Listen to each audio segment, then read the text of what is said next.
We're good. You guys ready?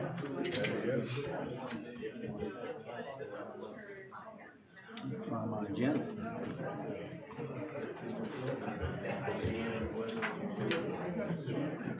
You'll see the invocation.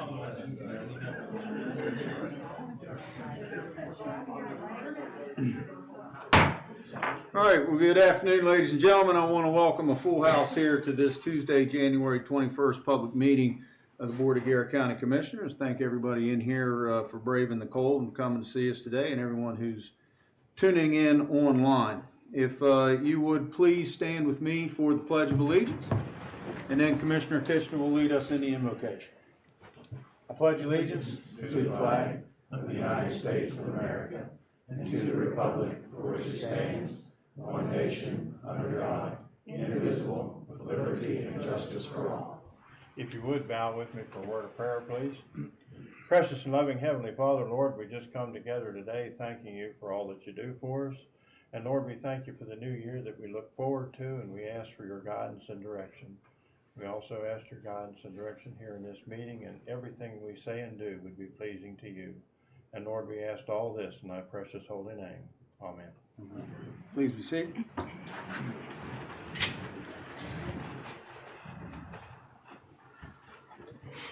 Mr. Knoll, any additions, deletions, corrections to public meeting agenda? Yes, sir. We're going to add one, and this is for an update on Garrett Transit.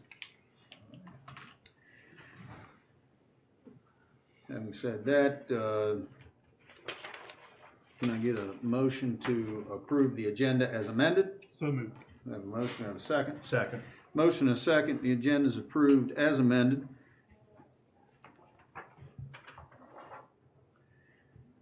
Next item is the minutes. Everybody got a copy of the minutes in advance of the meeting. Any additions, corrections, concerns to the minutes? Hearing none, do we have a motion to approve the minutes? So moved. We have a motion, we have a second. Second. Motion and a second. Minutes approved by mutual consent. First item, it will be the amended piece to talk about Garrett Transit. I don't know if anyone is here for that particular reason or not. Got a lot of publicity in the last couple of weeks, and rightfully so. Bottom line was Garrett Transit was facing some cuts to their budget from the federal government, and looking for some help to provide services to people that depend on those services to stay alive in some cases.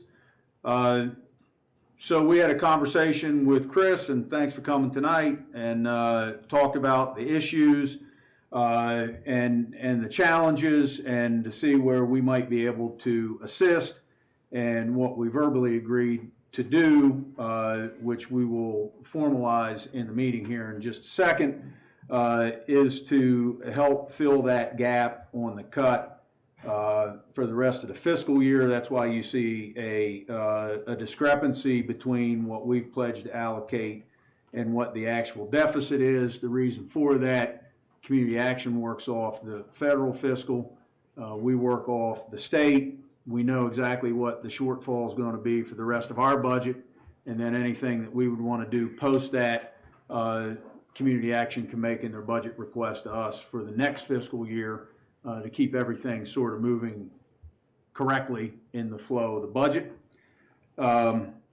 Timing was of an issue for a couple of reasons. That's why we did it the way that we did it. So that Community Action wouldn't see a change in their delivery and how things happen through Garrett Transit. I think it's important for people to understand Garrett County does not fund Garrett Transit service. That's a function of Community Action. That's a flow through from, I think, mostly the feds. Is that correct? And the state. So they're the ones that made the cut, not Garrett County. We're the ones trying to step in and help. And in that conversation, internally, Garrett Transit's looking at some reform that they think will make themselves more efficient, and it might change that end number.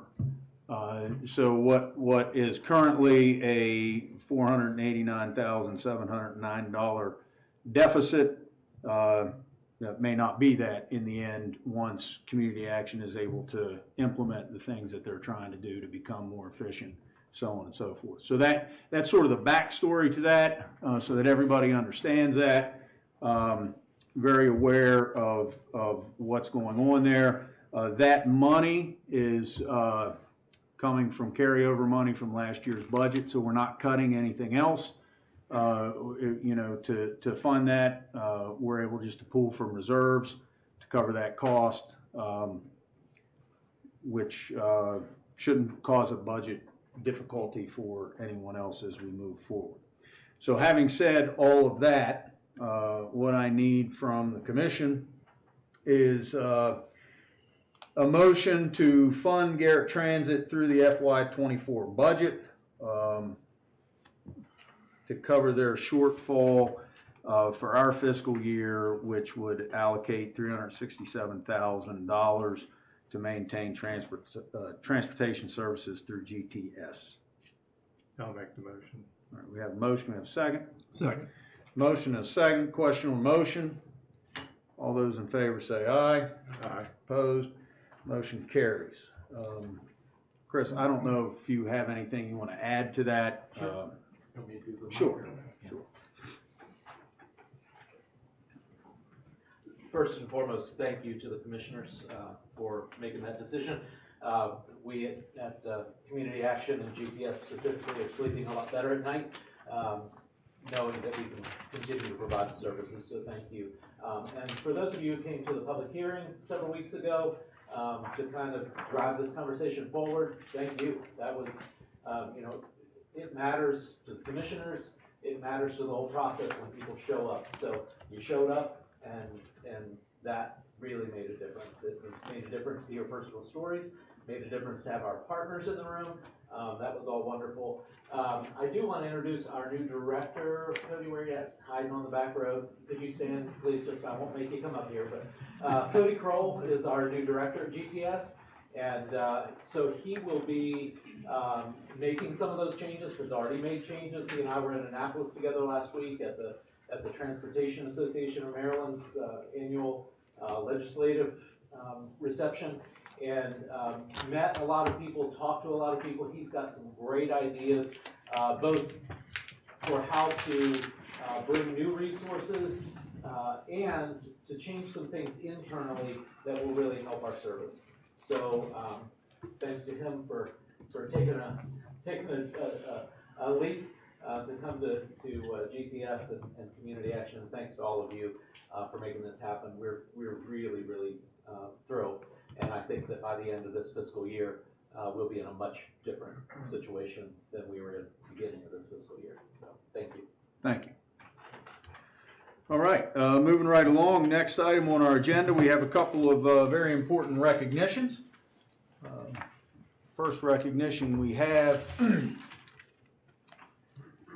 is for Lou Battistella for his service on the Garrett County Emergency Services Board, and I know Lou is here. And Lou, I'll ask you to come forward, please. We got Lou a plaque. I'll read it. Presented to Lou Battistella, recognizing Lou for 16 years of dedicated service on the Garrett County Emergency Services Board. And to the citizens and visitors of Garrett County, presented 2025 by the Garrett County Emergency Management Team. Lou, you've dedicated a lot of time to this county emergency services. Greatly appreciated. I know you've benefited so many people, and just thank you for your service, and best of luck to you. Thank you.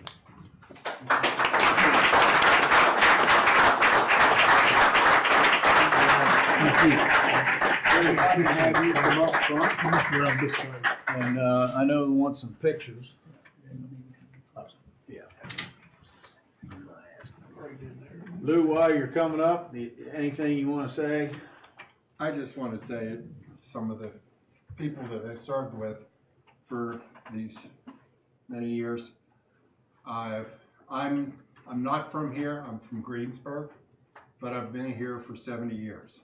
I came here with my grandfather back Pittsburgh area, Greensburg, and I've summered here, and I brought my family here, and my son's back there, and his sister, and we've been living here since 1978.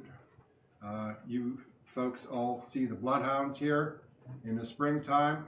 I'm partially responsible for that. So that's how I get involved. I'm an assistant chief with the Greensburg Fire Department. But I can't tell you how wonderful it is to have made so many great friends over my tenure with the ESB, and I was proud to serve. Thank you.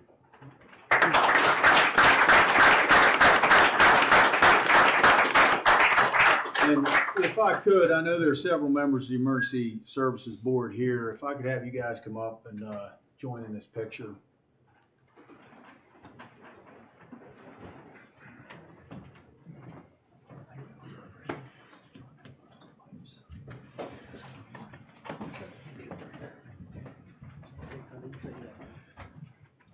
Thank you. Yeah, you should get in the middle, dude. All right. We're gonna unretire you. Get in the middle of three of them. Yeah, I'll be with-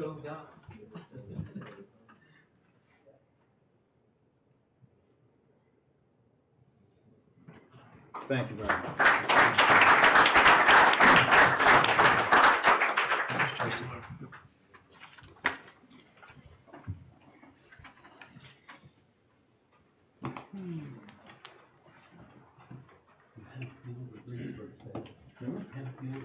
Penfield. 83. Oh, 71. All right, and the next recognition we have is through our Economic Development Department. And Connor, I ask you to come on up. Thank you so much, Paul and Commissioners. Ladies and gentlemen, thank you so much for coming out. My name is Connor Norman. I'm your Business Development Specialist with Garrett County Business Development, and it's one of my distinct pleasures to do our Milestone Program. Our Milestone Program is capturing our businesses and their big deal moments, celebrating and rallying behind them for their contributions to our community, whether it be length of service or their big deal moments. If it's a big deal to them, it's a big deal to us. Today, I'm excited to talk about a great institution that has served long in our communities, but today we're specifically narrowing down their Grantsville branch. It is my pleasure to say that today we are celebrating 10 years of a huge milestone for Mount Laurel Medical Center in their Grantsville office. Ladies and gentlemen, whoever's representing Mount Laurel, please come up here. Guys, we would love to present you with a proclamation. I'm going to turn it over to Mr. Paul Edwards, who will read it now. Come on up, guys. So this one actually is pretty special to me. Mount Laurel Medical Center has become an excellent business in Garrett County. My uncle, a long time ago, was one of the founders of Mountain Laurel Medical Center, Dr. Donald Richter. Some of you guys probably remember him.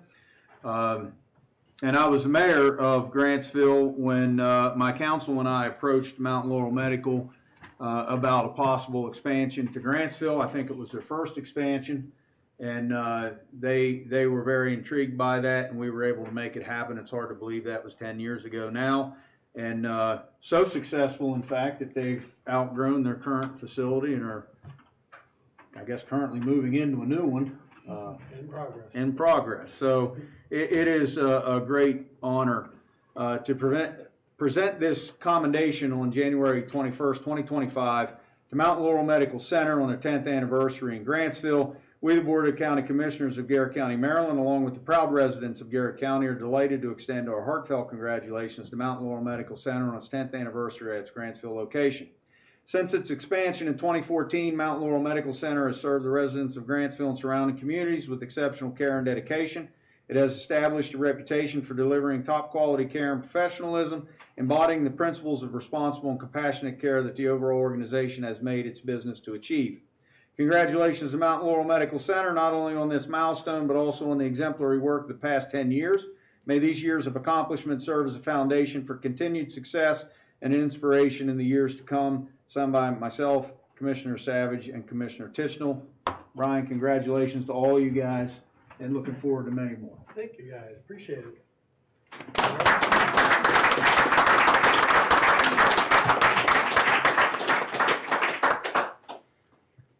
Just real quick, I just want to thank everybody for the support of Matt Laurel. It's because of you guys that we've been able to grow. The support of the team that we have up here, quite a cross-section up here. We got providers, nurses, MAs, we got everybody up here today to demonstrate the level of service that we do, and the commitment that we have to the community is there.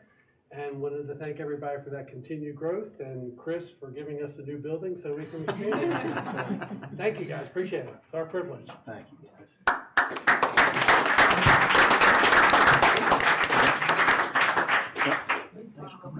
Oh. We're good? Yeah, I think so. All right.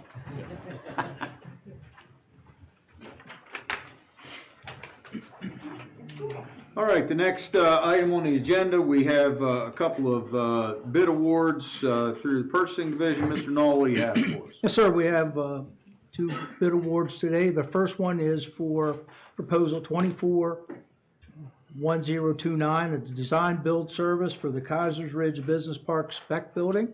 We received two proposals. Daystar Builders in the amount of $4,817,000 and Carl Belt Incorporated in the amount of $5,962,500. Based on an overall evaluation of the proposals, the recommendation is to award the bid to Daystar Builders for $4,817,000, and this project is within our budget. All right, we'll take these as a slate, but before we go to the next one, any questions for Mr. Knoll on the spec building at Kaiser's Ridge? All right. The second one is bid number 241031, McHenry Lions Club Pavilion Project. There was 5 bids received. Mossy Horn Construction in the amount of $62,535. Wagner Services LLC in the amount of $65,867. Daystar Builders in the amount of $76,400. Weitzel Excavating and Paving in the amount of $105,647.13, and Deep Creek Ready Mix for the concrete only was $12,871.20. This project is funded by Program Open Space, and so due to the available funding we had, we're recommending awarding the bid to Mossy Horn Construction in the amount of $62,535. Now, this will just be for the actual construction of the pavilion there and not the concrete slab, and we'll try to get additional funding for that at a later time. Questions on that? Okay, hearing none, I'll entertain a motion to accept the purchasing department's recommendations for the design build at Kaiser's Ridge to Daystar Builders and for the McHenry Lions Club Pavilion Project to Mossy Horn Construction. I'll make a motion to accept. All right, we have a motion, we have a second. Second. Motion and a second. Question on motion. All those in favor say aye. Aye. Opposed? Motion carries. Thank you, sir. Next item on the agenda, actually very exciting, I think, for all of us. Garrett County Department of Community Development. Steve, you want to say anything, or you just want me to rattle off the resolution? Well, I'll say something real quick, just let me just come up here. First of all, thank you all, commissioners, for allowing us to have the tools we need in our department. Kim and Connor and myself, and along with our ag development, Melissa Boliar, we've got some big news coming up, and Kevin has asked me to share next month more details, but I will just say today it looks like we're going to have 3 resolutions to sell properties, and in the days to come, you all will hopefully get to see some public announcements that are going to lead to some good developments and new jobs. So thank you all for all you do. Thank you, public, for allowing us to work for you. And if there's anything you need, feel free to contact any one of our staff here in Economic and Community Development. All right, Thank you, thank you. Steve. So, again, I think we can take all of these as a slate as we go through these, but I do want to make a statement for those in attendance and those online and anyone that hopefully reads the paper this week. 2025 is going to be an excellent year for Garrett County. This is the beginning of that. There's three, I think, relatively major announcements to be made today, at least in the property sales. The true impact of that and what job growth that will create and what specific companies go with this will be announcements for another day. But last meeting we had here, we announced an agreement on the Medco building in McHenry Industrial Park with a company called Canna Barons. Canna Barons looks like it's going to make a significant impact in employment in the McHenry area. In the medicinal and retail cannabis space, that could bring significant income and good paying jobs to Garrett County. These three companies, two are in the southern end and one is at Kaiser's Ridge Industrial Park. We just made the announcement. We're going to build a shell building in the industrial park. Just approved that funding just a second ago. We've had several conversations with interested parties in that particular building already before it's even been built. So that is exciting. Kaiser's Ridge has spun its wheels for a long time because the infrastructure was not in place to be able to build it out. We've spent a lot of time and a lot of energy and grant money in getting that park in a position to move. And today we're going to approve the sale of some property. That will be a big announcement coming on that, and in addition to the spec building. There's also, I think currently on top of the potential job availability and economic growth to these businesses and the ones previously mentioned, we all know that affordable housing, attainable housing is a big deal.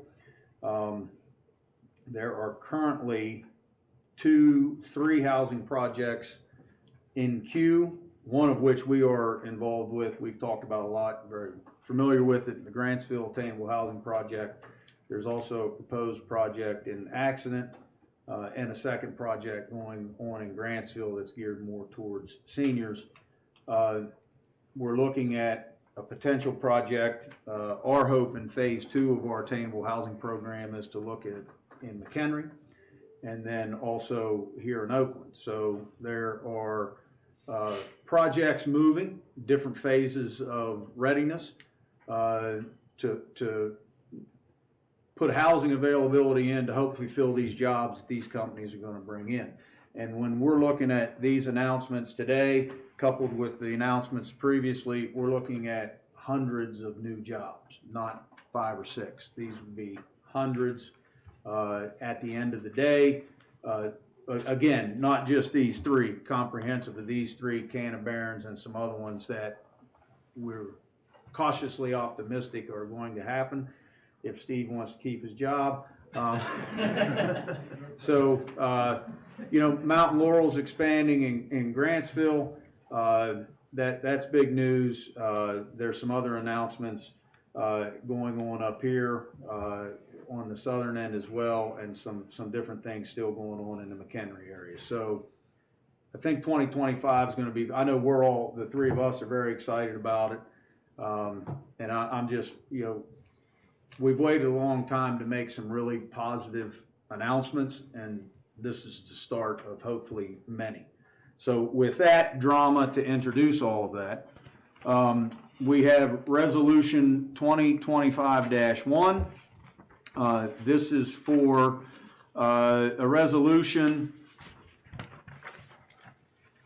of the Board of County Commissioners of Garrett County, Maryland, a body politic and corporate and a political subdivision of the state of Maryland, authorizing the sale of real property known and identified as a portion of the Kaiser's Ridge Business Park containing 15.2797 acres more or less, situated in Election District Number 3, Garrett County, Maryland, the property to SunCap Property Group, LLC, a North Carolina limited liability company authorized to conduct business in the state of Maryland as SunCap.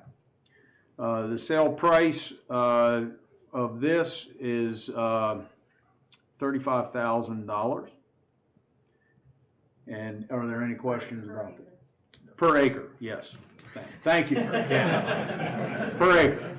$35,000 per acre. And, well, yeah, thanks for clarifying that. $35,000 per acre. Are there any questions?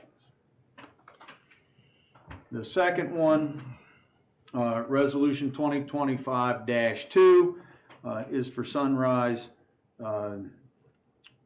Sanitation, a resolution of the Board of County Commissioners of Garrett County, Maryland, a body politic and corporate political subdivision of the state of Maryland, authorizing the sale of real property known as Lot Number 9 of Southern Garrett Business Park, consisting of 4.2 acres more or less, situated in Election District Number 16, Garrett County, Maryland, to Sunrise Sanitation Services, Incorporated, a West Virginia corporation authorized to conduct business in the state of Maryland for the sum of $63,000 and no cents, and authorizing the county to enter into a contract of sale and right of entry agreement with Sunrise with respect to the sale of real property. This will be the last lot in Southern Industrial and Business and Technology Park. I'm struggling today, sorry. So this will be the last lot there. That park will be full once this project is completed. Any questions on that? And finally, if I can stutter through this, resolution number 25-3, a resolution of the Board of County Commissioners of Garrett County, Maryland, a body politic and corporate and political subdivision of the state of Maryland, authorizing the sale of real property consisting of 2 acres more or less, situated in the south side of Francis Sanders Drive in Election District Number 16, Garrett County, Maryland, to Chips Properties, LLC, a Maryland limited liability company, having a principal place of business in Garrett County as Chips, for the sum of $15,000 and no cents per acre, and authorizing the county to enter into a contract of sale and a right of entry agreement with Chips with respect to the sale of real property. Any questions on that? Hearing none, I will entertain a motion to approve as a slate resolution number 2025-1 for sale of property to SunCap Property Group, LLC, in the Kaiser's Ridge Industrial Park. Resolution 2025-2, sale of property to Sunrise Sanitation Services, Incorporated, in the Southern Garrett Business and Technology Park. And Resolution 2025-3, sale of property to Chips Properties, LLC, property we own on Francis Sanders Drive. Do we have a motion? Make a motion that we accept the sale of all these properties. All right, we have a motion, we have a second. Second. A motion and a second, question on the motion. All those in favor say aye. Aye. Opposed? Motion carries. And again, exciting day for Garrett County today.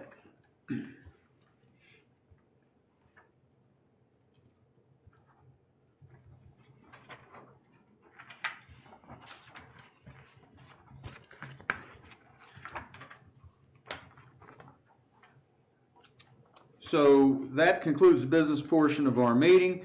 Before we go to public comment and questions, just one announcement. Our next meeting will be Monday, February 3rd, 4 o'clock here at the courthouse.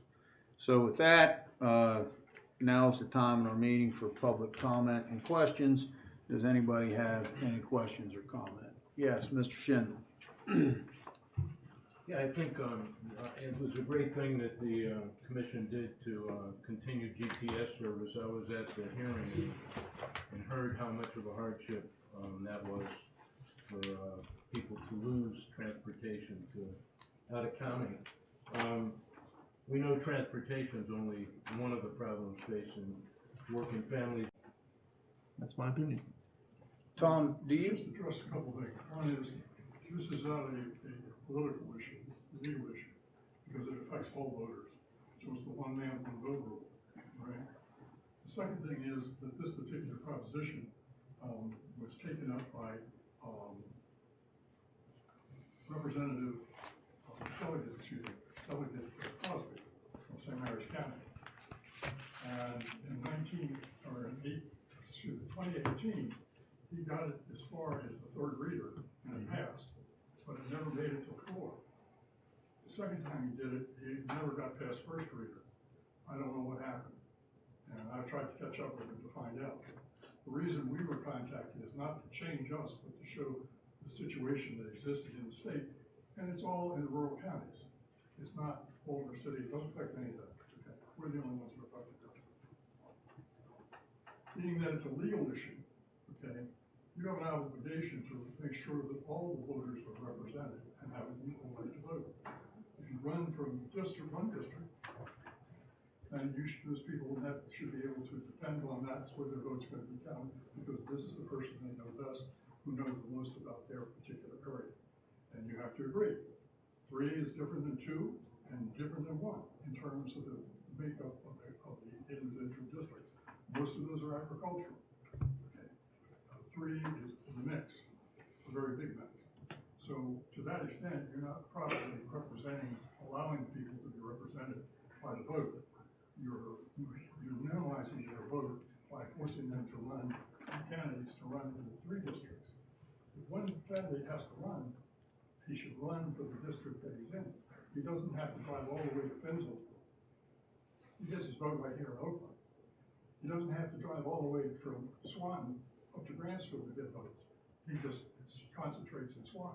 So what we're doing is we're putting an undue pressure and requirements on candidates, which is not necessary, particularly in 1890s when the first change occurred with regard to the commissioner districts. Okay. It was in the 1940s that this particular concept was introduced, and it got swallowed up by the war and a whole bunch of other stuff. But it's been perpetuated since then, because you can look at the legal history. Okay. Do you have a copy of the document you're referencing? Sure. If you can get me a copy of that, I would be interested in that. You're talking about 302? Yeah. Okay. But this has been continued since then, and it's been brought up several times in the legislature. Now, I don't know why, but it's probably the traditional problem that we run into being a rural county, that they don't pay much attention to us, because we're not Baltimore, we're not Howard County, we're just Garrett County, right? And we find this in a lot of other legislation too. But I think it's particularly important since you may have a green candidate who might attract a lot of people. Well, the way, based on the way this thing's set up, they get swallowed up. Yeah. Okay? So we're not getting allowing these people right here, have their vote counted the way it should be counted. Well, I think I would respectfully disagree with that. I understand your point of view. I disagree with it. I think that's a philosophical discussion. It was a legal discussion. It's not a Well, the legal discussion is, are we doing it the way the charter was written to do it?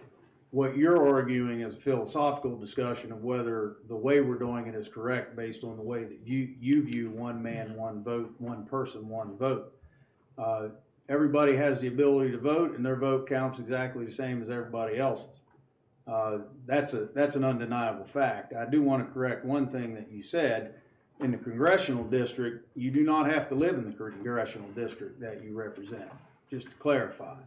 Our last couple of representatives have not lived in District 6, yet and the Constitution allows that. Not that they did anything incorrect, but in the United States, you do not have to live in the district. You have to declare the district you're running for, but you do not have to reside within that district. I disagree with that. I think that's a terrible idea, but that, it is what it is, and that's not going to change probably. But I understand what you're saying. I think you're raising the concern that the delegate from St. Mary's raised when he put the bill in. I can tell you that a lot of people in St. Mary's County that did not like that and fought against it. I'll repeat myself and I apologize. I'm adamantly opposed to someone from St. Mary's County telling Garrett Countyans how they have to run their elections, period. Again, it was set up, in my opinion, it's run the way it was intended, or it would have been changed. If we were doing it wrong, we wouldn't have been included in that bill, because they would have just said, you're not interpreting your charter correctly. I don't believe that to be the case. I think the way we do it is beneficial for our county, because I think for the reasons we've already laid out. But I'm open to having a conversation with you. I understand where you're coming from, but I disagree philosophically with the point you're trying to assert, that people's votes are counted differently or somehow don't matter as much. I just disagree with that. It's only in the general election, because of the primary, it's run according to the law. Okay. But we do, the general election and the primary are the same in regard to how it's conducted. When you run in the primary in District 2, you're running against everyone else from District 2, but the whole county's voting on you. That's what's wrong. That's what's wrong with it. But that's what's going on in the general election the same. What? The only difference in the general election is now you're adding different parties. We'll talk. Okay. Or I'm misunderstanding what you're saying or something. And I'll be more than happy to have that conversation. Mike. Well, I'm glad to hear that you're interested or willing to have a conversation. A lot of people are concerned about the state of democracy. I wish I was as optimistic as you are about asking the legislature to do something and having it come out to be what I wanted it to do. I don't know if that's always the case, because it goes through some sort of a process that everybody has some sort of an issue. I think there is more to discuss. The request, before 1970, we were at large. There's 12 counties that have a commission form of government. 6 of them are at large, where they don't have commissioner districts. The other 6 are districts. 5 of those, the commissioners are elected from the people in the district. Ours is the only hybrid model, where we have the district, but then elected at large. So there's a lot of issues, and it is a philosophical discussion, and I'm glad that you are open to having that discussion. Maybe we can talk about how to have that happen. But I'd like to get back to the proposal for a increased transfer tax and possibly a accommodation tax. The Department of Economic Development, most recent economic development strategy had, I think, 5 key elements or pillars. 3 of those had to do with affordable housing. You laid out a lot of economic development that's going to be taking place in Garrett County over the next few years. And I think to benefit the county, we need those people to live here. So they go to school, they pay taxes here. So one question would be, is the initiatives on housing going to be coming online fast enough to meet the needs of these businesses that are coming on? How's that? But we know that the state's going to be cutting money. We know that the federal government's going to be cutting money that affects people. So you guys want to do something in affordable housing. You've taken a step already. But we're going to need some more money. And you have to talk about where it's going to come from. And maybe you guys have some thoughts of where it should come from. We know, for example, that the property tax is the main source of revenue in the county. And we also know that in the 10 years you guys have been here, the property tax revenue has been growing faster than the budget as a whole. So its share of the budget has been increasing.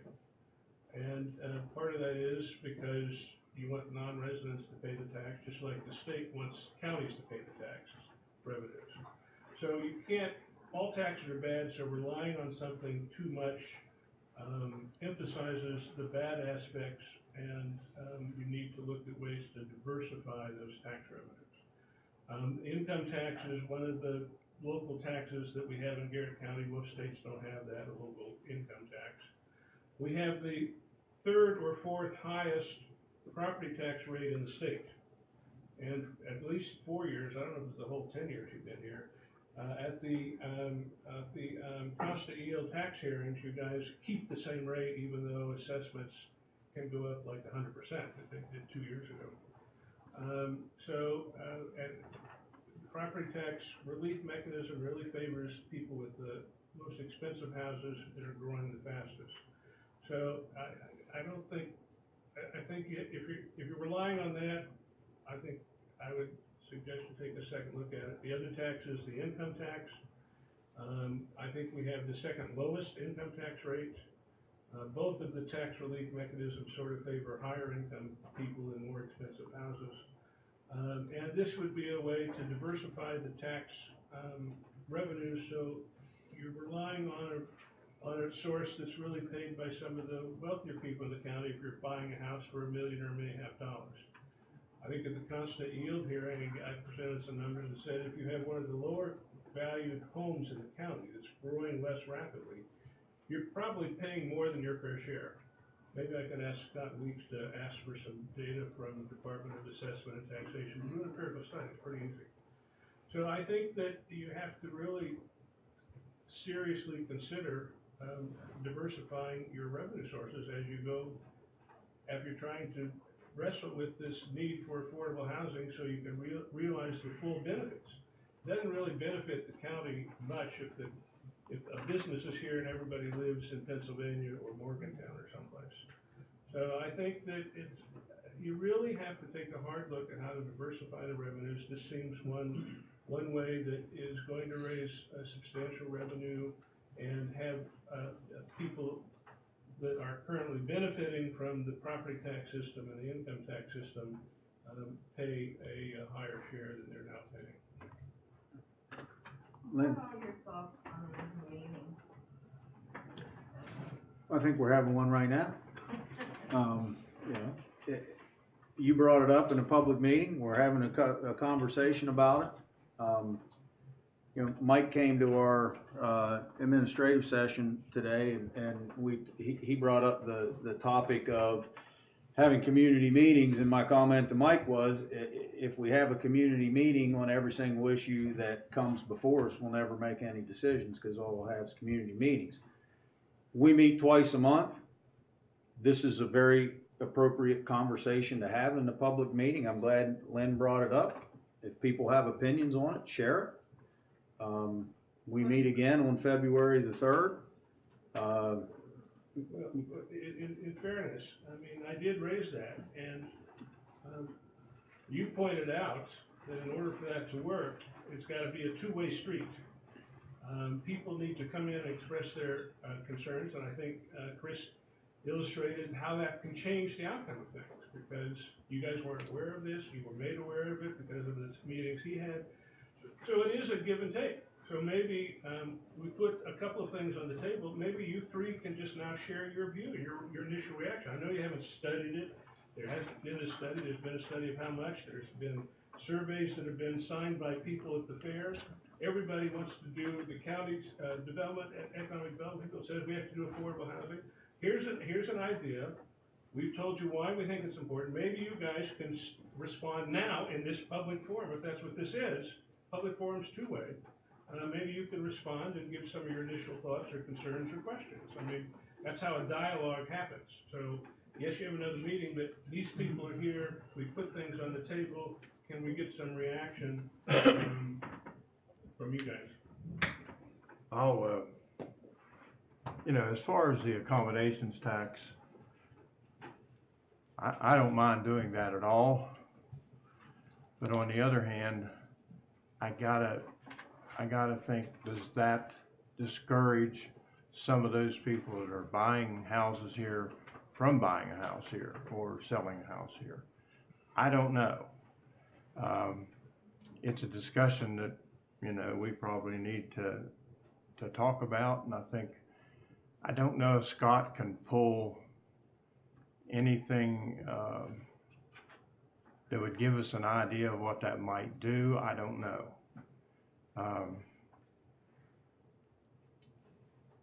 Everybody here probably knows that the lake people bring in a lot of money to this county that we really need.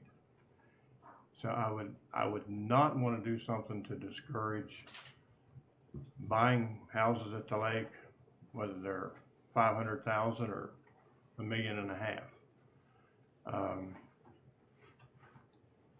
Can they afford it? Yeah, they can afford it. I'm sure they can, or they wouldn't be buying those type houses. So that's the argument that, you know, needs to be made and taken into consideration. What impact does that have? What impact could it have? And I'm not against, you know, doing something like that if I felt that the impact would be to the benefit of the whole county. Well, the letter was sent in November, and the email was sent to the Annapolis delegation and to each of you. So we've had time to think about this. But now we're up against it, because February 7th is the day for introducing, the last day to introduce legislation. Yes, sir. Yeah, I'm Seamus Welsh. I'd just like to talk about the impact thing. I don't, you know, I don't have one of those $1 million houses, or whatever that is. But my wife and I, in the course of our 40 years of marriage, have bought and sold houses. And most of the time, we get to the table, and there's a stack of papers this deep, and you go through and sign, and you're amazed off and on at money that's going different places. But you kind of say, this is just the way it works. It's all just, yeah, that's it. And we've already made our choices. We're already invested. We've already decided to live in a place that we're buying. At the settlement table, we know that that's the choice we've made. And all the different hands that are in the pot for that money, we just kind of consider it part of the game. If you say $1 million house is currently paying $60,000 in the transfer tax, that's 6%. If you say 7% now, that means it's $10,000 more on $1 million house. Now, for most of us, $10,000 is not chump change, but for people in that category, they're not even going to flinch. It's not even a thing. I have no idea what the legitimate argument is against people who are not even going to notice that. How they are going to, how this is going to scare people away. No one in the world is saying, this looks like a nice spot, but boy, you know, that transfer tax. No one's saying it. And so the question is, what are we afraid of? I'm not buying any. I'd like to have somebody show me something that shows adverse impact of increased transfer tax on real estate. I don't think there's any such number. And I'd like that. The onus is on somebody to prove that that's going to be impact. It's not. Just your own gut tells you that, right? And the same thing with a modest tax, an additional modest tax on the rentals. People have decided to get this unbelievably $10,000 a week, you know, rental property. I just don't even understand it. But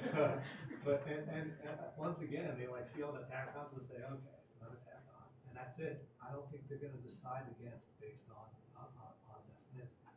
this. There's no proof that it's going to have an impact. The thing is, too, if you're gonna have to raise taxes across the board, your working class people are gonna feel that a whole lot more than the people in that upper 1%. Frank, before I saw you have your hand up, before I come to Frank, I don't know, Commissioner Savage, do you have anything you want to weigh in on that? And then I will in a minute, but Frank, what? Yeah, well, I'm in agreement with the concept of evaluating how do we generate revenue to help achieve the goal that we all agree is important of improving the availability and affordability of housing for the workforce.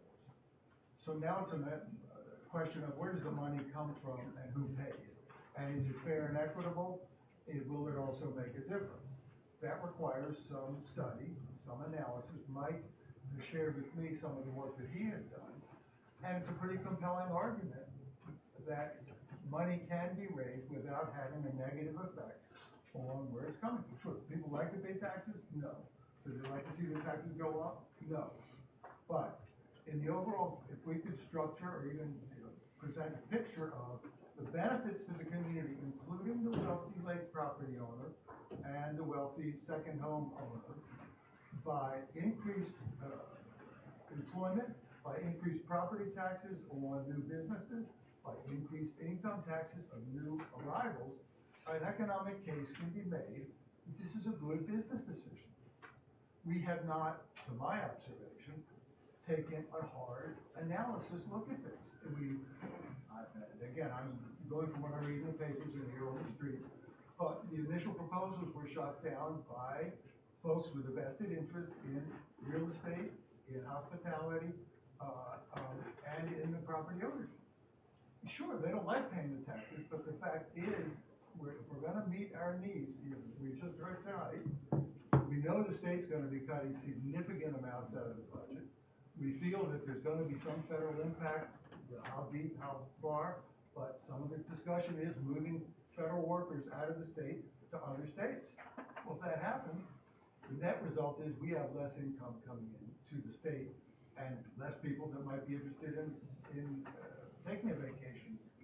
So we should make it attractive to grow here in the way that has the long-term and continual benefit. Residents, people sending their kids to school, people shopping, buying cars, buying motorcycles, whatever. I think it's a no-brainer to at least put some hard analysis. Having my association with Scott over the years, he is more than capable of helping us figure this out and coming up with a cogent argument that is emotionally satisfying, financially satisfying, and that people of all income means and positions in life can understand and benefit. That's my layman's take. Question, comment? You just said everything I wanted to say. All right, good job. Yes, sir. I'd just like to add that, I mean, we do it, we have time pressure every year, and if we don't deal with this now, then it's kicked down the road another year. But nothing ever gets set in stone. So if we raise transfer taxes and accommodation taxes, and we find out that people start vacationing and buying their homes in Silver Lake, in Lake Tahoe, somewhere other than here, there's nothing stopping us from changing course and admitting that we got to ratchet that back down to get the people that want to be interested in our community interested again. I'd be very surprised if that was the result, but why not give it a try? Mike. Yeah, I'd like to go back to something that Seamus and Lynn talked about. You keep the property tax high, it's increasing as a share of the budget. It's growing faster than total spending of the budget. And you keep the rate the same. If you reduce that when you have a constant yield hearing, that benefits everybody. So that it benefits the lower value homes who are probably paying more than their fair share of the taxes. And that's an annual expense. And at the last constant yield hearing, you had a parade of real estate people coming through saying you can't keep increasing the property tax because that's an annual operating expense. And a lot of people buy the houses depending on the rental income to pay the mortgage. So if that gets too high, they're going to be selling those houses, and that's going to affect the market and how much you raise generally. The transfer tax is a one-time payment when you buy the house, and it's almost negligible. You don't even see it. And a lot of people aren't going to ask questions. So, I would think, I think that it makes a much more beneficial way to raise additional revenues. And if we wait another year, then you're dealing with these businesses that are coming here that are going to have workforce, and they're going to be living in Pennsylvania or someplace else. We don't benefit from these developments if people live someplace else.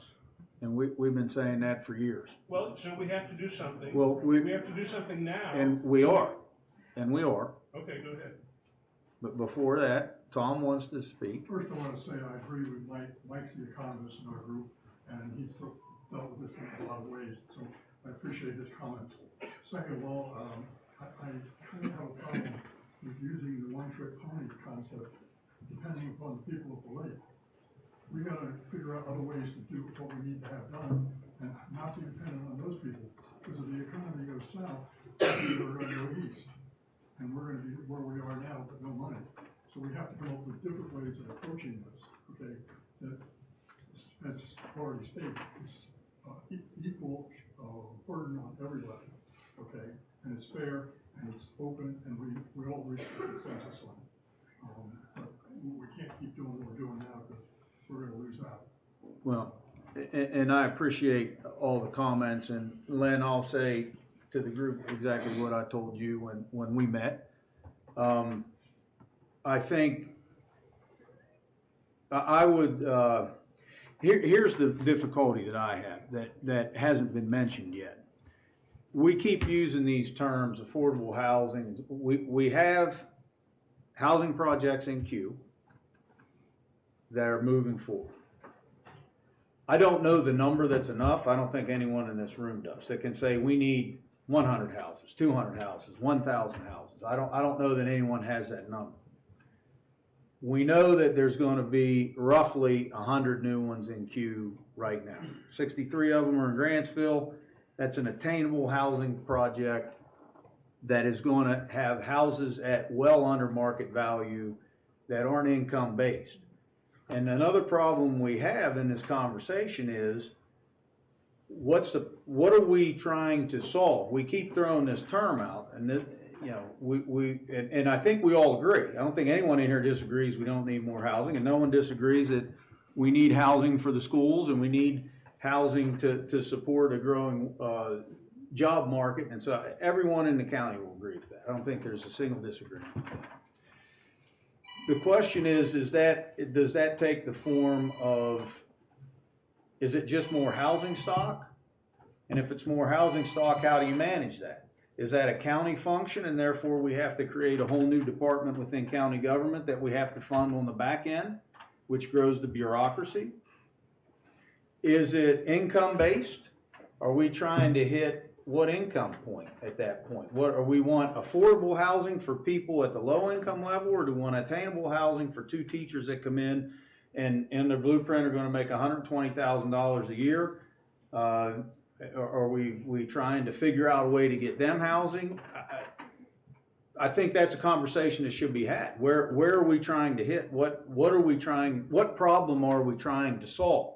The lack of housing is there, but there needs to be a greater consensus of. I firmly believe in what we're doing in Grantsville is going to work. We want to duplicate it in McKinney. The only thing we're missing in Grantsville is high quality rental units, which is something this county does not have. And the reason they're not going in there is because the town of Grantsville didn't want them, and we're in a partnership with them to do that. That could be done in McHenry. If you talk to housing experts, which I am not one of, some of them will tell you, you need a lot of people at 21 years old, they want to rent. But most people in Garrett County, most rentals in Garrett County, if they're any good, they're rented and will be rented for a long time. Those people will stay there. The vacant ones are the ones that you wouldn't want to put your own kids in, and that's why they're vacant. So if we can get decent rentals at a decent price, you capture those teachers that I'm hiring every year that can't find a place to rent here, so they're going to Morgantown or Frostburg. And the problem is they'll tell you, I'm going to live there for 2 or 3 years, and I'll move here when I can afford it. Cost of housing keeps going up. Those people get embedded in those communities, and then they never come back. I see it every single day. So I think we have to get high quality rentals here at a price that isn't subsidized based on your income, because those professionals don't qualify and they're leaving. That's why I think the housing project that we're thinking about doing in McHenry can hit the niche that we're not hitting anywhere else. But the problem with that is, where we've identified in McHenry, where we already own the property, there's a lot of regulation we got to go through to get there. It's not necessarily at this point in time a funding issue. It's some other issues that we got to get through to make that happen. Not that money's falling out of the sky and that we can afford to do everything we want to do. The other thing I would say to consider as we have this conversation, I think it's a valuable conversation. I'm glad Len brought it up. I enjoyed talking with him about it. And yes, Seamus, I agree with you. I think the vast majority of people in Garrett County would support a raise in the transfer tax at certain price points. I think that's probably something that the majority of people in this county would support. To raise taxes just to raise taxes without a clear plan of how to spend that, however, I do not think is a good idea. And right now, I don't think we have a clear plan. The other thing we don't have, and yes, there's a lot of speculation out there. We do not know. There's a doom and gloom prognostication from some folks, but we don't know what the impact of the shortfall of state budget is going to be yet. We don't know what the impact of the new presidency is going to be yet. Good, bad, or indifferent. We just don't know. We can speculate. I can tell you there's probably a whole lot of Republicans that think things are going to get a lot better. And then there's a lot of people that don't. But we don't know the answer to that yet. What I can tell you is right now our budget is very healthy. And there is not anything that we know of right now where we're going to be scrambling to think we got to do something drastic to meet it. We know the blueprint is going to increase our funding to the schools by an additional $14 million over the next couple of years. We're planning for that. That's why we have a healthy budget right now, because we know that eventually, within the next probably 5 to 6 years, that's not going to look quite the same. But I don't think there's anything pressing right now that would necessitate us to raise any tax without a clear plan on how we're going to spend it. And yes, everyone I talk to, no matter where they are in the county, whether a Democrat or Republican, no matter if they make $1 million a year or $10,000 a year, will recognize the fact that housing is an issue.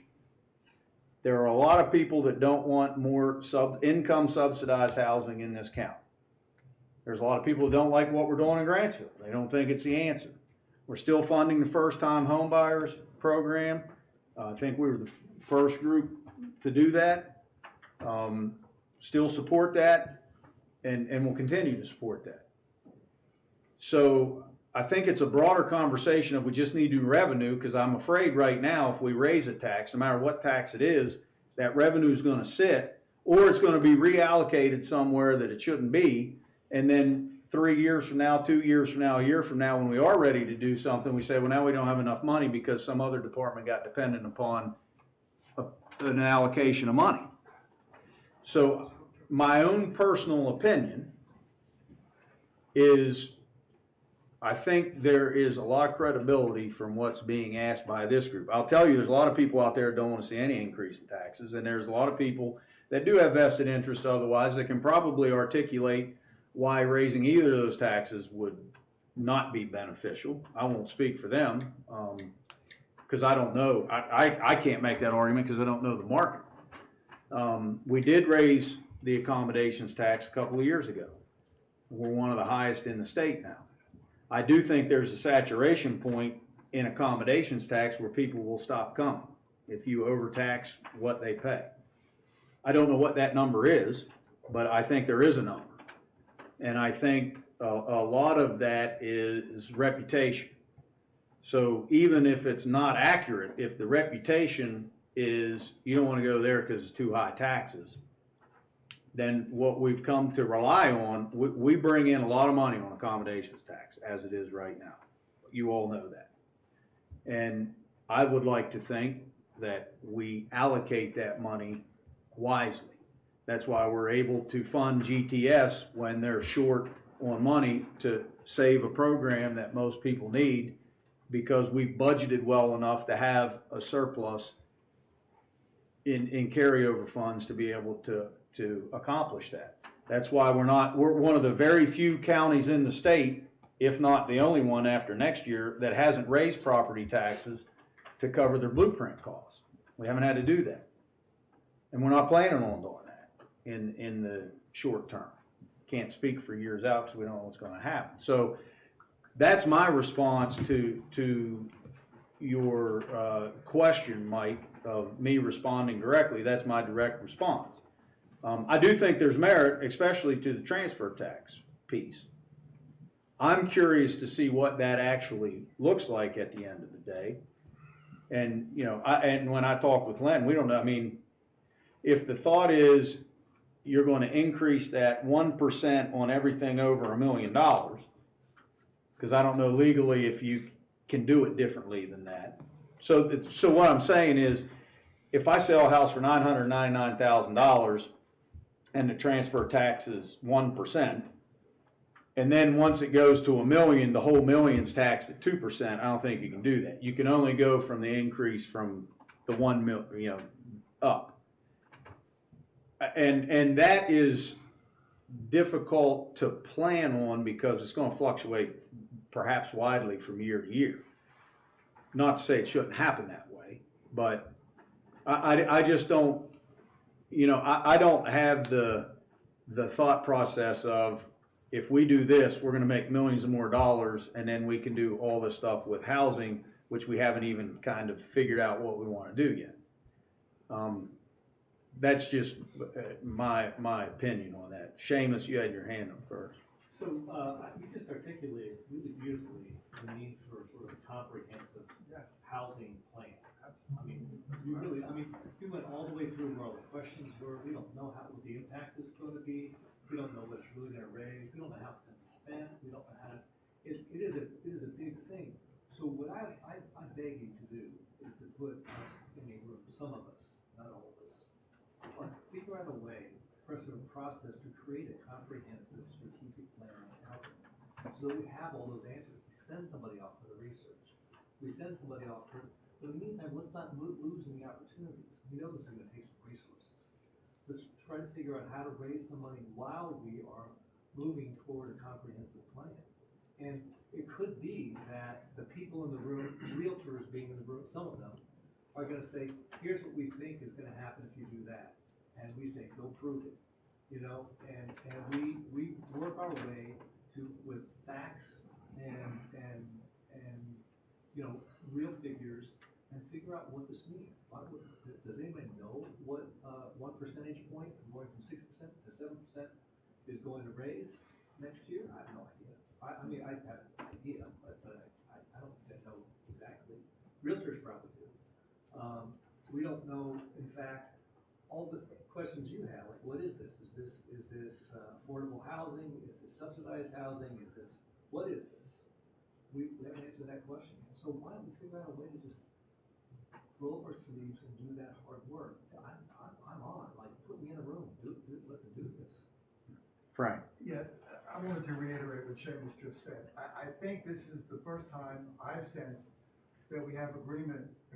We have a discussion that is headed in a direction that looks like could come to agreement, but how do we solve a couple of issues that we have? One being the whole affordable, attainable housing issue. The other being, attracting businesses and have available housing for their workforce that we can document. That, well, here's what we've done, here's what we're planning to do. That does call for a strategic plan of some sort focused on those issues. How do we pay for it? How much do we need? What are other jurisdictions doing?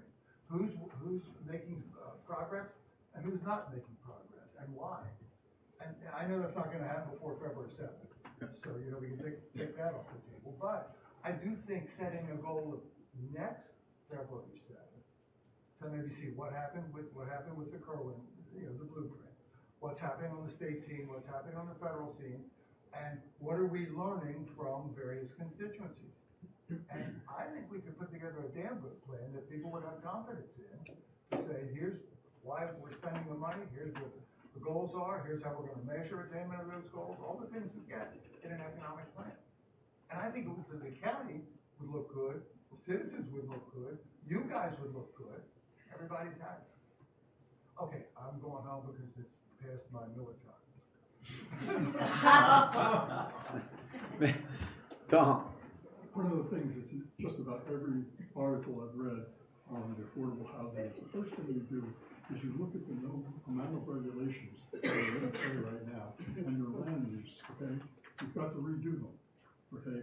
Because there's a lot of land use where you're limited to 1 acre, okay? And you can't do anything else with that but the one house.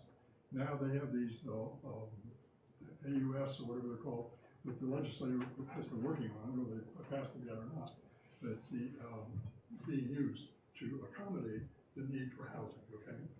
The next thing is that we have to know exactly, as Seamus and Frank suggested, we gotta know what the real problem is. What's our group? Who do we have to target? How much money do they make? How many kids do they have in the house? How many this and that? And put that together in some kind of workable formula. One of the things that I've been pushing is the concept of an apartment house, a multi-story apartment house with elevators in it to accommodate people that have disabilities and elderly people, okay? Because a lot of people are gonna be forced into rental, particularly older people. They're gonna have to give up their houses because they can't afford to maintain them, they can't afford the taxes on them, or they can't afford the fire insurance for all the above, okay? So we gotta accommodate those people. But that's a whole spectrum that we don't even know about. And in order to do that, as has been pointed out, we gotta know what the extent of the problem is to be able to deal with it. And I'm glad to hear that you're willing to do that, but I think we need to get to work on it right now and get out there and find out who's who and who's in the bushes, because a lot of people haven't been identified and we don't know about them, because I'm staying at great-grandmother's house, so is my dad, my mom, and my brother, okay? They're all in the same category. They can't afford housing, so they're all clumped together. We have to do something quickly. This is gonna affect the county. People are moving out, they're taking their kids out of our school system. That income tax goes out the window, okay? The property tax goes out. All those things that we benefit from, the sales tax, when they bought locally, are gone, okay? And if we didn't have people invading us on the weekend, we wouldn't have any sales tax. So what we need to do is we need to focus on the people in Garrett County, the local population, and start working with those folks, because they're the ones that have brought us to where we are, and we need to make sure they stay with us. Mike? How long ago did you start planning the project that's now underway in Grantsville? Well, that's an interesting question. As it stands right now, under the, I know the point you're trying to make, and it's not a good point, and I'll tell you why. Oh, I think it is. Because, I'm sure you do. The answer to your question is about 9 years. The problem is what we're doing has never been done before, so we had to figure out a way to do it, which proved to be exceptionally difficult, primarily due to bureaucracy and procurement policies and expenditures of public funds. Now that we've figured out how to do it, I think you will see that 9-year project drop considerably, just due to experience and understanding how you can do things and the way to make it work. We went 6.5 of those 9 years without making any progress at all, except being told, well, now you can't do that or you can't do that. Once we figured out how to do it, it took about a year to get all the legal wrangling together. And then we almost hit light speed, and it's been like 2 years since then. So there is a lead time to each of these component parts that we talked about. There is. So, The next project we have in McHenry, which we've been talking about for a while, so that's not, inside baseball, but it's going to be more the issue of water and sewerage stuff than it is going to be how to make it work and how to write the covenants and how to legally do the stuff. So it might be a different weighting than what we experienced the first time. Each project will be different because they're all, the project that we're hoping to do in Oakland, and the project in Grantsville, you're dealing with municipal governments on top of the county government. Where we're at in McHenry, there is no municipal government, but there's no readily available water and sewer like there is in Grantsville and Oakland. So each one be a little bit different in how they go about being done. Your point is taken, however, that there is a lead time no matter what. So there needs to be a strategy. It Yes. has component parts. The Economic Development Office has already started with their last economic development plan, saying here are the key elements of supporting the growth that you're anticipating from these buildings you just approved. So yes, that needs to be developed, but there's a time lag to each of those things. There's been a discussion for 18 months about, well, how are we going to do it? How are we going to implement it? And there was an effort to think about, well, here's an institution, but then they got bogged down about, well, what's our revenue? We don't know what our income's gonna be. So it's not unreasonable to think about pursuing all those things in a simultaneous fashion, where somebody is looking at the overall plan and how they fit. So I think, given the successes that you're anticipating over the next year, and people, and high, and reasonable jobs, and hundreds of people coming here, we need to be prepared pretty soon to try to accommodate that.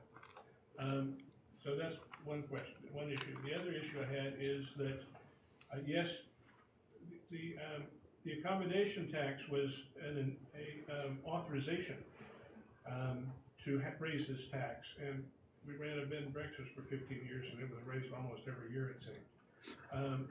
But we just passed it on in price. That's That true. was early on. But there's not, my question would be, if we're trying to do all these things simultaneously, doesn't it make sense to at least go in for some authorization on a increase in the transfer tax?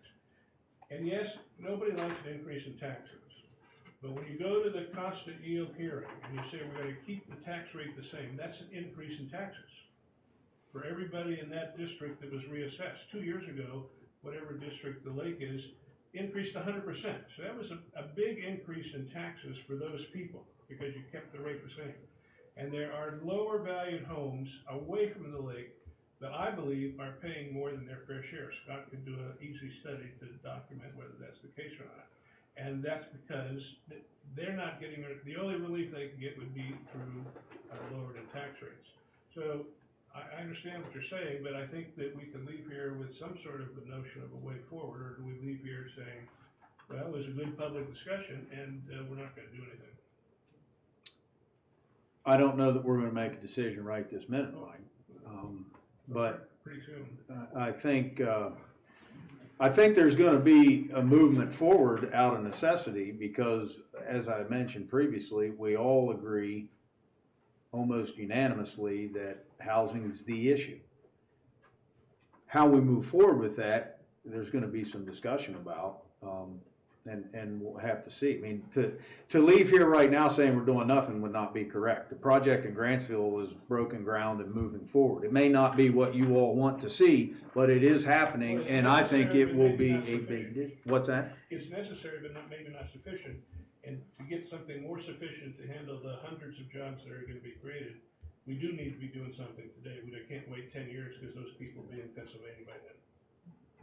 I don't disagree. I think I've gone over my 10 minutes. I think so. I think we're keeping track, so I can't let you talk the next couple of meetings, as you can see. Well, I thank you for making the time. I think it's a healthy discussion,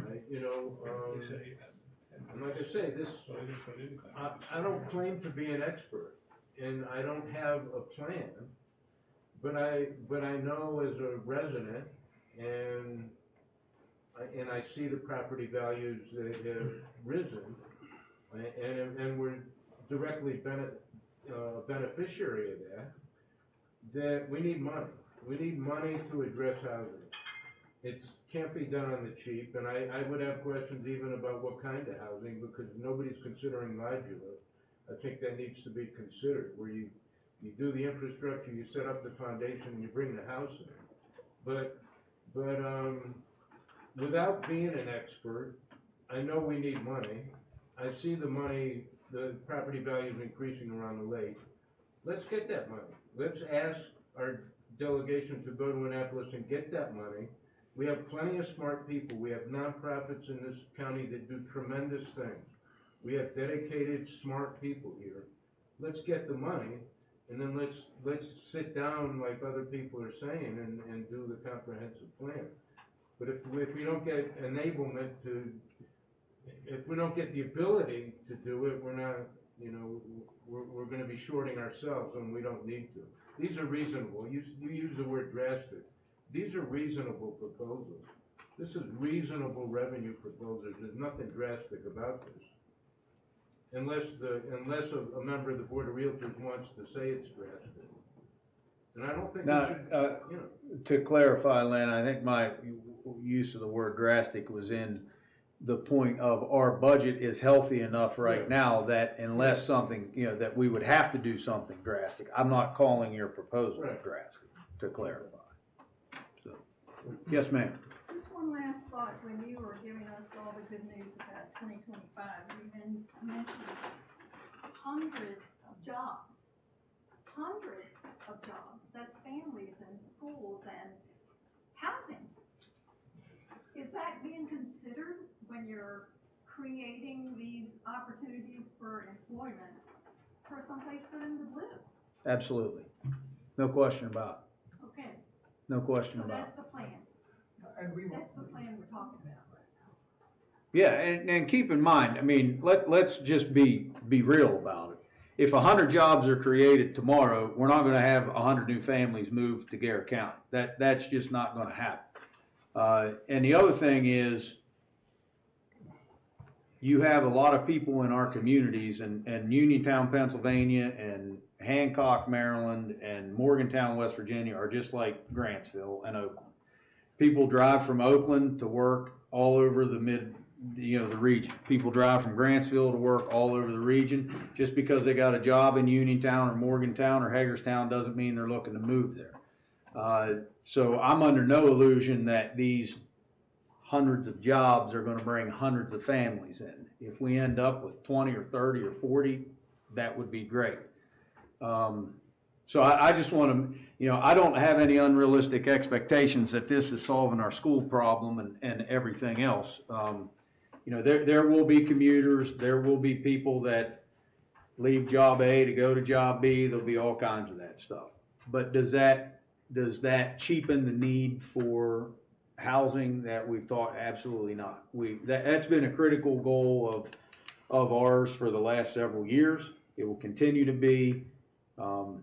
I appreciate this discussion. Again, I don't think anyone would come in here. I don't know anyone that would come in and say we don't need to try to solve the affordable housing issue. I would argue that we've done a lot to try to do that. Is it enough? Obviously not. We still have a problem, but so does every other, especially rural community in the country. This isn't specific to Garrett County.